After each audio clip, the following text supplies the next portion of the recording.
Hey guys, AnimCap here. Sorry for not uploading a few days. I got sick and feeling really bad. Today's video will be about a gamer who got in the game world. Now let's start. Somewhere in a forest, a knight in luxurious armor wakes up confused. He remembers falling asleep while playing a video game the night before and has now woken up looking like his character from the game. Deciding to test out his abilities, he realizes he can perform all the attacks and magic spells his game character could. Only they're even more powerful now. He can even use some skills he couldn't use in the game. Getting hungry, he notices he has no money or food and decides to travel to a town using a short-range teleportation spell. Seeing his reflection in a river, he realizes he looks like a skeleton, because he chose the skeleton avatar while playing the game. Because every human would think he is a monster, he decides to hide his face at all times and draw as little attention to himself as possible. Arriving in a town called Louvred, he walks around realizing he needs to find a job. Entering a back alley, he overhears a pink-haired elf woman arguing with someone. Getting excited over seeing a real elf, he tries to approach her but loses her in the crowd. Entering a mercenary guild, the knight asks the guild master for a mercenary license. In order to avoid suspicion, the knight starts acting the way he looks like a noble paladin and convinces the guild master he needs the license. Despite looking rich, to get the license he needs to hunt 3 creatures: bandits, beasts or monsters. Later in a forest somewhere, the knight defeats 2 boars when an orc attacks him. Getting excited seeing his first orc, the knight cuts him in half with one slash of his sword. Later, while traveling back to town, the knight comes across a band of robbers who attacked someone. Having killed all the guards, the bandits prepare to attack the 2 women who are left hidden in the bushes. The knight is reluctant to help, unsure he can take on so many people at once. Finally, he makes his mind up and appears among the bandits, killing 3 of them in one slash. The rest try running away, but with a flying sword slash the knight defeats them too. Grateful for saving them, the women introduce themselves as Lauren, a royal from the Louvre family, and her attendant Rita. When the 2 of them aren't looking, the knight takes the bandits' loot. While they're going back together, the knight introduces himself as Ark. Even though he doesn't tell anyone, he remembers the backstory for his game character. His character was a cursed knight who was traveling across the land to find a way to cure himself. Back in town, Ark gets his mercenary license, showing the guild master the boars and orcs killed. Happily settling into a room in an inn, Ark orders a whole feast for himself and enjoys it wholeheartedly. He concludes this isn't just a game but real life and looks forward to his future quests, laughing loudly. One day, Ark responds to a request to help a girl pick some medicinal herbs. Because he doesn't want to draw too much attention to him, he decided to only take low-profile jobs like that. Entering a peaceful village, he meets the girl called Marka. At first, she is afraid by Ark's formidable appearance but quickly warms up to him. While they're walking through the forest, Marka tells Ark her mother is working hard every day to pick medicinal herbs and now she wants to help her by doing it herself. While they're traveling, Ark sensing a creature watching them, but it turns out it's just a small green fox with many tails. Noticing it's hurt, Ark heals it with a spell. Fully recovered, the fox doesn't want to leave Ark and he takes it with him. Naming a Ponta, Ark and Marka find the plant they were looking for. Suddenly, a gigantic dragon-like monster appears behind Marka. Before it can attack her, Ark rescues her and confronts the monster. Dodging its poisonous breath, Ark realizes he is fighting a giant basilisk, a very dangerous high-level monster. The basilisk attacks him, but Ark manages to stand his ground against it, dodging and blocking its sharp claws and long tongue. Continuing to block the basilisk attacks, Ark summons a gigantic sword of light underneath it and kills it in one hit. Surprised at his own power after the fight, Ark asks Marka not to tell the villagers he killed the basilisk so he doesn't stand out.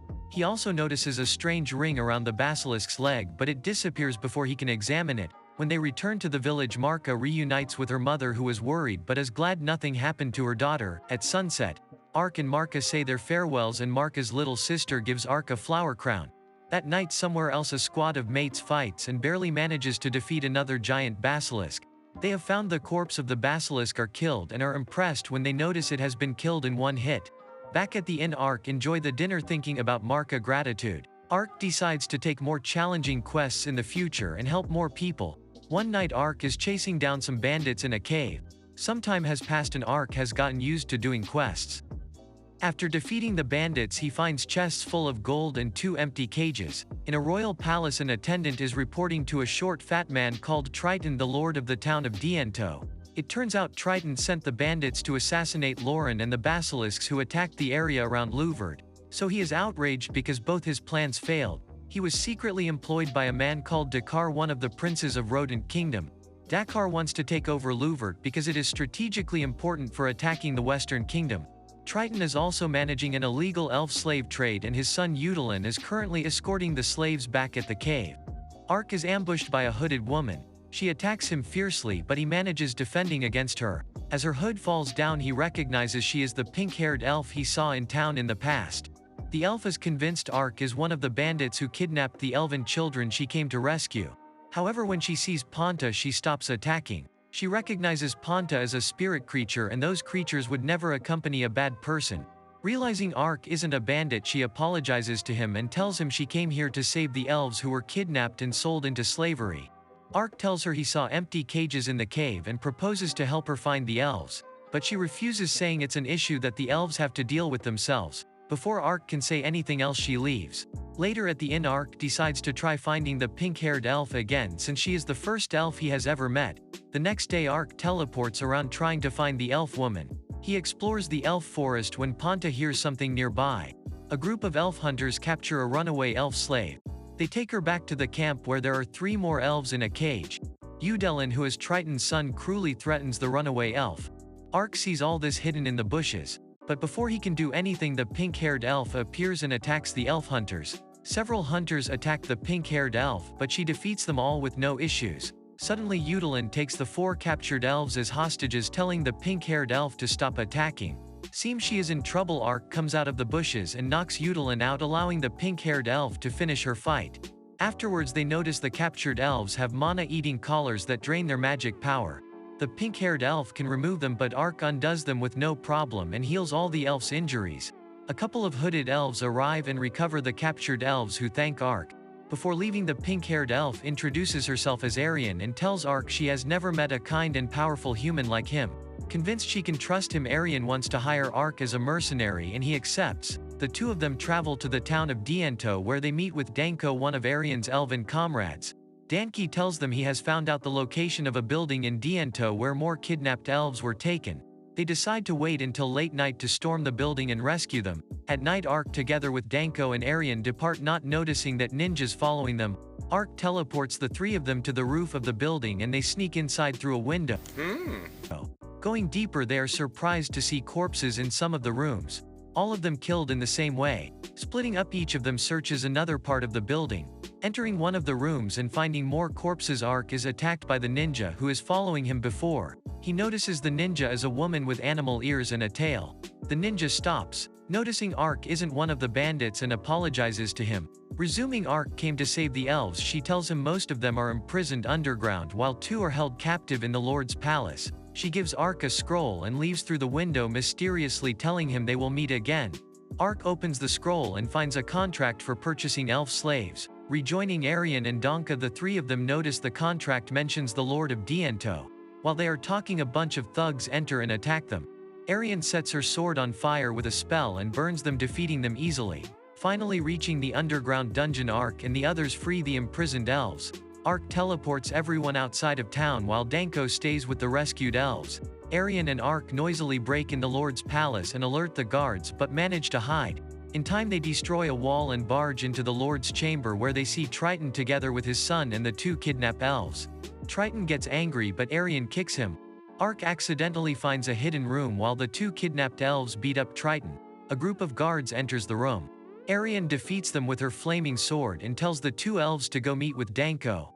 Ark finds that the hidden room is full of gold, which he decides to take with him. Having teleported outside, Arian thanks Ark and pays him for his mercenary work. Since Ark has no other quest to do right now, Arian invites him to come with her to the elf lands and keep helping her rescue elves kidnapped by other humans. Ark gets excited but doesn't show it and agrees to go with her. In order to get permission to enter the elf lands, he will have to meet with an elf elder. Ark says he can never remove his helmet, but Arian promises she won't attack him if he shows her his face. Ark removes his helmet and Arian is shocked by his skeletal appearance. Instead of telling her the truth about getting transported to this world, he tells her he woke up one day in these lands looking like this. She recognizes he isn't actually an undead skeleton and says she trusts him, promising to keep his true appearance a secret. They shake hands, agreeing to continue working together. Some days later, in the capital of Rodent Kingdom, the king called Carlin talks to his sons and daughter. They are discussing the incident at Lord Triton's palace. Not knowing the details, the first prince claims the elves are responsible for the incident. The Lord of Diento was previously accused of violating the treaty between the humans and the elves by selling elves into slavery. Dakar, as the second prince, angrily disagrees. The king considers an investigation should be conducted. Uriarna says that if the rumors about Triton are true, the elves could decide to break their trade arrangements with Limbo, the only domain that trades with them. If someone from Diento causes the elves to stop trading magical equipment and runestones of the humans, rodent kingdom would be held responsible and tensions would rise. The king orders Uriarno to go to Limbo and make arrangements to talk with the elves. Traveling towards the Elflands through a forest, Arian and Ark reach a river where they set up a camp and spend the night. The next day back at Olav, Uriarna talks to her attendant Ferna. She is concerned knowing Dakar is involved in the elf trade, and Sek knows it too. Sek wants to eliminate Dakar so that he or Uriarna can succeed the throne. Traveling through the forest, Ark and Arian reach a massive gate surrounded by palisades which leads to the elf settlement of Lalatoya. They approach a house inside a gigantic tree, and the elder, a surprisingly young man called Dylan, greets them together with his wife called Glennis. To Ark's surprise, the elder and his wife turn out to be Arian's parents. Entering the house, they talk over tea and dinner. Later, Arian told her parents all about Ark's real appearance, so he takes off his helmet and they all eat together peacefully. But that's the end of this video. I hope you enjoyed it. Don't forget to like and subscribe so you won't miss new videos, and I'll see you soon.